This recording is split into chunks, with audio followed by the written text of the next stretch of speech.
빛을 향해 서 있는 자에게 그림자는 항상 뒤에 있고, 빛을 등지고 서 있는 자에게 그림자는 항상 앞에 있다.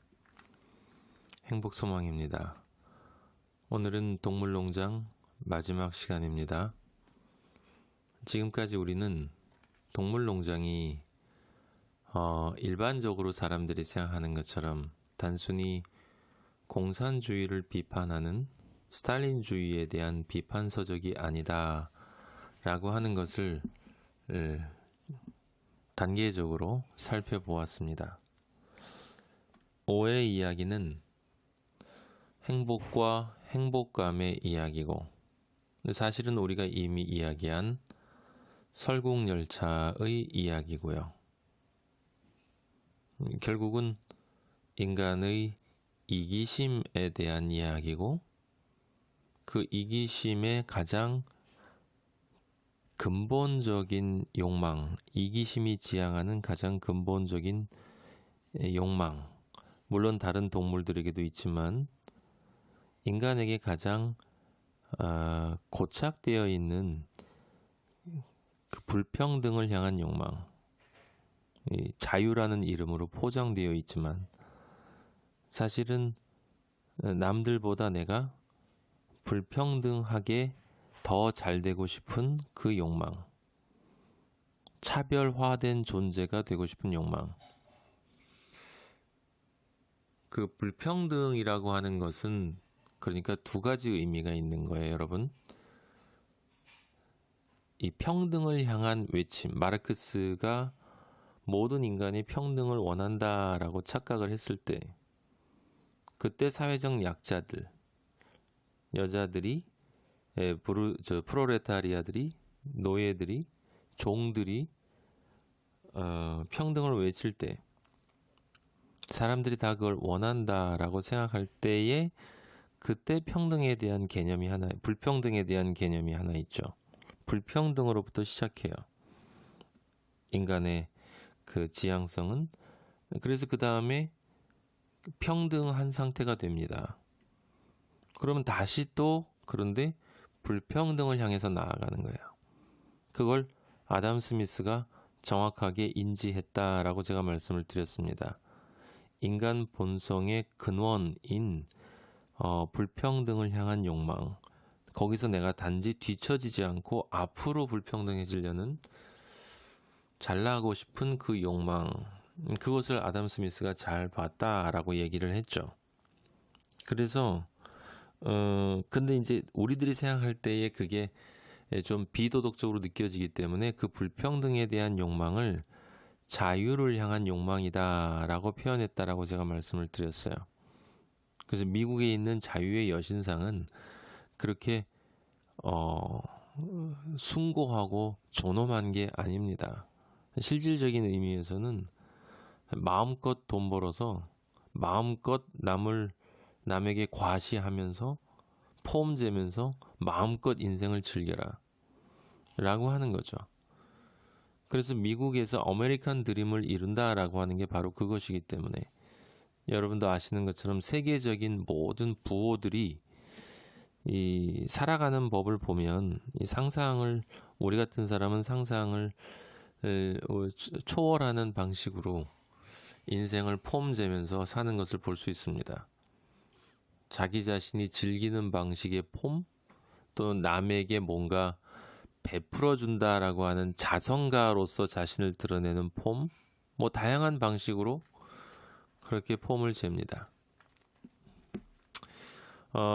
오늘은 제가 정리하는 차원에서요, 그 동물농장의 맨 마지막 부분에 나와 있는 이 조지 오웰이 아주 탁월하게 표현한 그 글들을 조금만 읽어드리려고 합니다.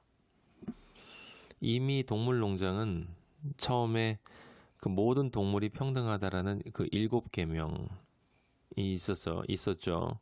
그 중에 핵심은 4발은 좋고 2발은 나쁘다였었어요. 근데 그 사이에 이미 이 돼지들은 2발로 걷고 있었고 사람들처럼 행동을 하고 있었고 그것이 전혀 이상하지 않았습니다. 그리고 우리가 이미 살펴본 것처럼 이제 동물농장에는 단 하나의 계명만이 남아요. 그 계명이 바로 모든 동물은 평등하지만 어떤 동물은 다른 동물들보다 더 평등하다. 이 말을 평등이라고 했지 차별이라는 뜻이죠. 그러니까 자유로워질 수 있는 그 욕망을 충족시켰다라고 하는 뜻이었었어요. 그래서 그렇게 이제 동물농장에서 무엇이 일어난 것입니까? 다시 양극화가 일어난 거예요.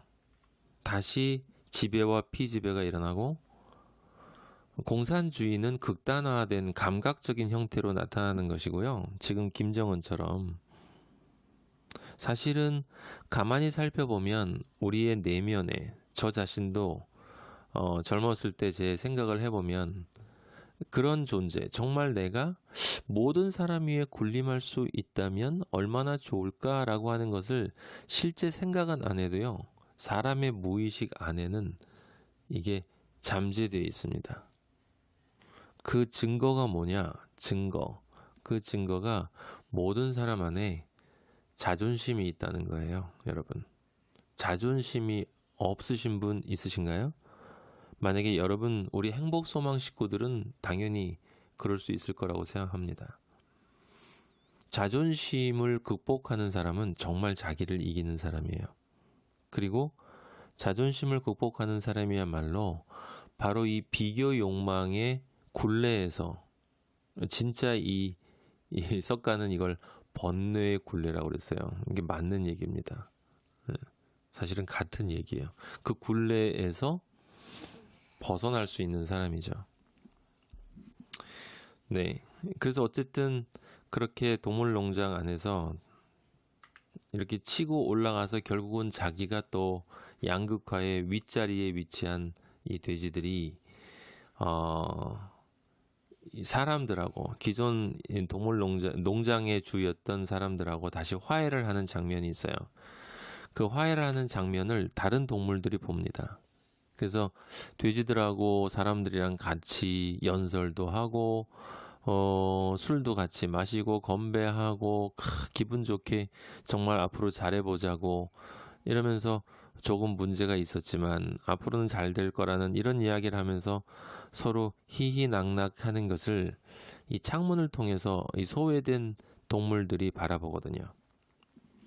그때 이 소외된 동물들을 대표하는 클로버, 이 말인가 그래요. 그 클로버가 이 돼지들을 봅니다. 이렇게 쓰여 있어요. 창밖에서 안을 들여다봤는데 뭔가 이상한 일이 일어나고 있는 것 같았다.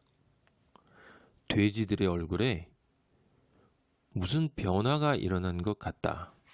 그런데 뭐가 변한 것일까? 클로버의 침침한 눈이 이 돼지에서 저 돼지로 옮겨 다녔다. 어떤 돼지는 턱이 5개, 어떤 돼지는 4개, 또 어떤 것은 3개였다. 이 다음 말이 중요합니다, 여러분.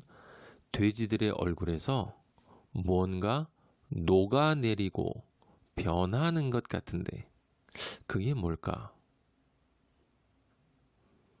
그러자 응접실의 박수와 환성이 잠잠해지면서 그 안에 인간과 돼지들은 카드게임을 했고 동물들은 소리 없이 정원을 빠져나왔다.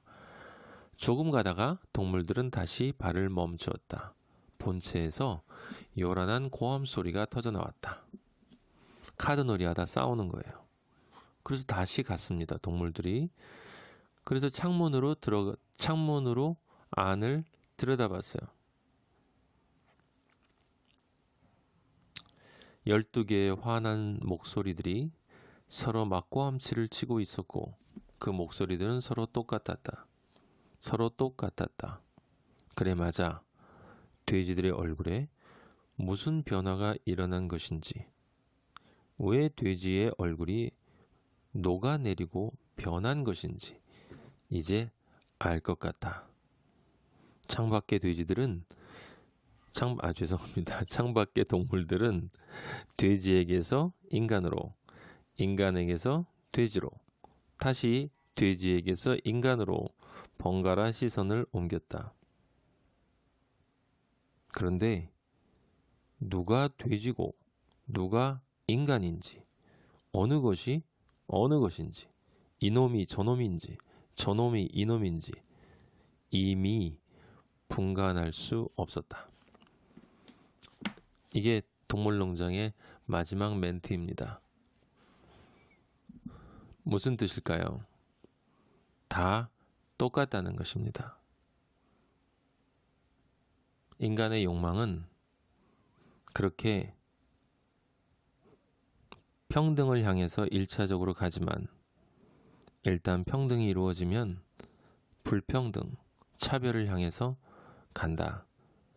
그런 욕망을 가진 존재이고 그 욕망을 이루기 위해서 오늘도 이 무한 경쟁의 사회에서 어떻게든지 남들보다 내가 튀기 위해서, 아니 내가 그 밑자락에 있다면 어떻게든지 그 그룹에 속하기 위해서 몸부림치고 있는 그런 존재 이외에 다름이 아니다. 아닌 것 같아 보여도 결국은 다 같았다. 여러분 설국열차에서 그 맨 뒷칸에 있는 성자 기억나시죠? 자신의 팔을 먹으라고 던져주면서 기차 안에서의 그 식인 그 모습을, 그걸 인육을 먹는 그런 굶주림에 허덕이고 있는 인간들의 처참함을 멈추게 했던, 정말 가치와 도덕 이런 것으로 무장한 것처럼 보였던 그 성자가 실제로는 맨 앞칸에 있는 그 권력자, 둘이 친구였다. 똑같은 것을 원하는 존재였다.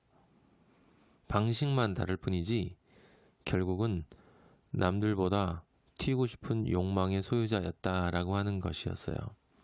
예. 그래서 실제 우리 사회를 보면 늘 이렇게 사회적인 약자들, 또 을들, 이런 요즘에 인터넷을 봐도 그 을의 그 고발이라고 할까요? 얼마나 많은 을들이 이 사회에서 고통당하고 무시당하고 이렇게 억압당하고 있는지에 대한 그러한 것들이 사회 전체 곳곳의 분야에서 이 아파트, 뭐 직장, 무슨 회사, 학교, 별의별 곳에서 정부, 뭐 별의별 곳에서 다 이렇게 나오고 있습니다. 이 을들의 울부짖음이라고 할 수 있는데, 근데 여러분 혹시 그 생각해 보셨어요? 물론 당연히 소외당하고 힘이 없다고 무시당하고 이런 것들은 기분 나쁜 일이고 반드시 고쳐져야 합니다. 근데 만약에 그 을들이 갑이 되면 어떨까요? 동물농장은 조지 오웰은 간단하게 말합니다. 을들이 갑이 되면 갑이 된다. 갑이 되면 갑이 된다. 원래 갑이었던 존재와 다를 바가 없는 존재가 될 가능성이 높다라는 거죠.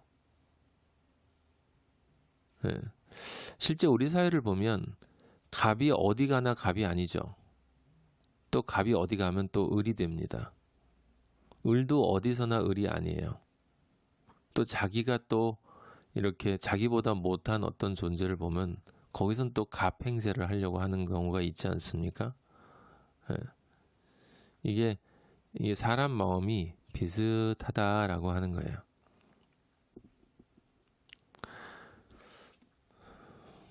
어떻게 해야 할까요? 우리 행복소망 식구들은 세상에는 많은 사람들이 이렇게 외쳐요. 정치가들이 특히 그렇지 않습니까? 세상을 변화시켜야 한다고. 이렇게 계속 갈 수는 없는 거라고. 사회에는 너무나 많은 아직도 불의가 팽배하고 정의가 자리를 잡지 못하고 있다고. 너무나 많은 차별이 존재한다고. 그 외칩니다. 그런데 세상을 변화시키는 이 일이 왠지 쉽지는 않을 것 같지 않습니까? 제가 보기에는 굉장히 어려울 것 같아요. 왜냐하면 가만히 생각해 보면 세상을 변화시켜야 한다라는 말은 언제나 있어 왔는데, 갑과 을의 관계는 오히려, 그러니까 겉으로 볼 때는 이 갑과 을의 관계가 왠지 좋아진 것 같아요. 제가 말씀드린 것처럼 민주주의는 이 갑과 을의 관계가 없지 않습니까? 헌법이 보장하는 인권이라고 하는 인간 존엄성의 가치. 이제 그런 제도적이고 형식적이고 현상적인 부분들은 많이 개선이 된 것 같은데요.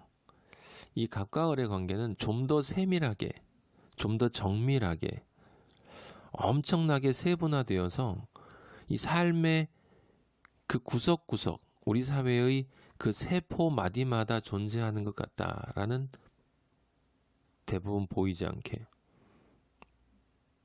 현실화되면 나타나지만요, 그렇게 존재하는 것이 아닌가. 그러니까 외침은 있었는데 일어나지 않는다. 그럼 그게 무슨 뜻일까요? 평등을 모두가 원하는데 평등한 사회가 오지 않는다? 조지 오웰은 뭐라고 얘기하는 거냐면 이렇게 이야기하는 거예요.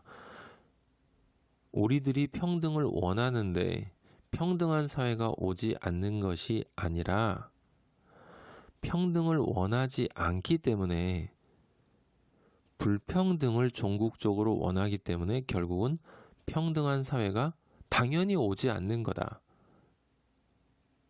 인간은 원하는 것만을 얻을 수 있기 때문에. 그래서 우리가 거의 매일 듣는 세상을 변화시켜야 한다라고 하는 이런 많은 지식인들 또는 권력자들, 경제인들, 이런 사람들의 외침이 왠지 모르게 공허하게 느껴지는 거예요. 물론 그 노력이 없어서는 안 되겠죠. 그나마 어쩌면 현상 유지를, 아니면 그나마 더 나빠지는 것의 속도를 늦춰주는 것일 수 있을 테니까. 그래서 행복한 존재, 행복을 소망하는 존재, 행복이 무엇인지를 알고 또는 무엇인지를 정말 정확하게 알고 싶어 하고 삶의 진정한 의미와 가치를 찾는 존재는요, 사실은 이게 좀 어떻게 들리실지 모르는데 그렇게 한가하지 않다는 거예요. 무슨 얘기냐면 불가능한 것을 내가 가능한 것으로 만들기 위해서 나의 인생을 그렇게 많이 그 자체로 가치는 있지만 먼저 내가 신경 써야 할 것이 있다는 것입니다. 세상은 변화시킬 수 없어요. 나는 세상을 변화시킬 수 없습니다. 그런데 내가 변화시킬 수 있는 것이 있어요. 그건 바로 나입니다. 세상은 변화시킬 수 없지만 죄송해요. 나는 변화할 수 있습니다. 제 생각엔 많은 정치가들이나 사회에서 조금 이렇게 잘나신 분들이 세상을 변화하려고 노력하기 전에 내가 변화해야 되겠다라는 생각을 하면 그러면 진짜 세상이 변하지 않을까 생각이 들어요. 왜냐하면 이 사회는 나들로 구성되어 있잖아요. 그러니까 사회가 변화된다는 건 나가 변화되지 않으면 불가능하다는 이야기거든요.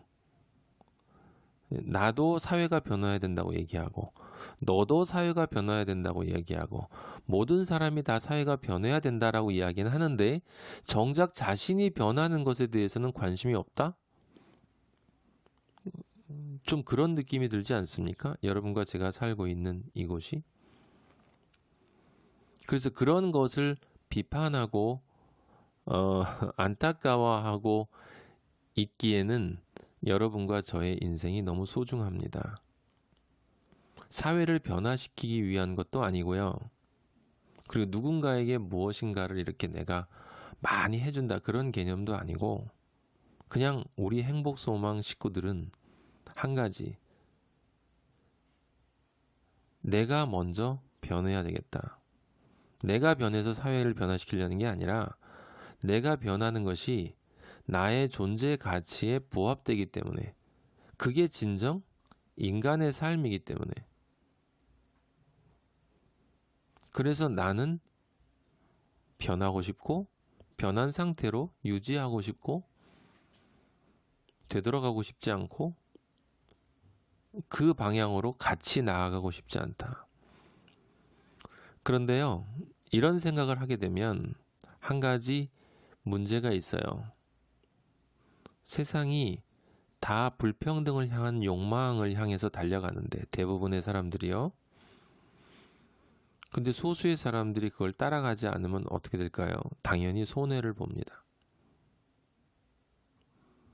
뭐 단순하게 여러분 중고등학교 학생들끼리 이렇게 누군가를 집단 따돌림 하는데, 친구라고 하는 아이들이 누군가를 따시키고 있어요.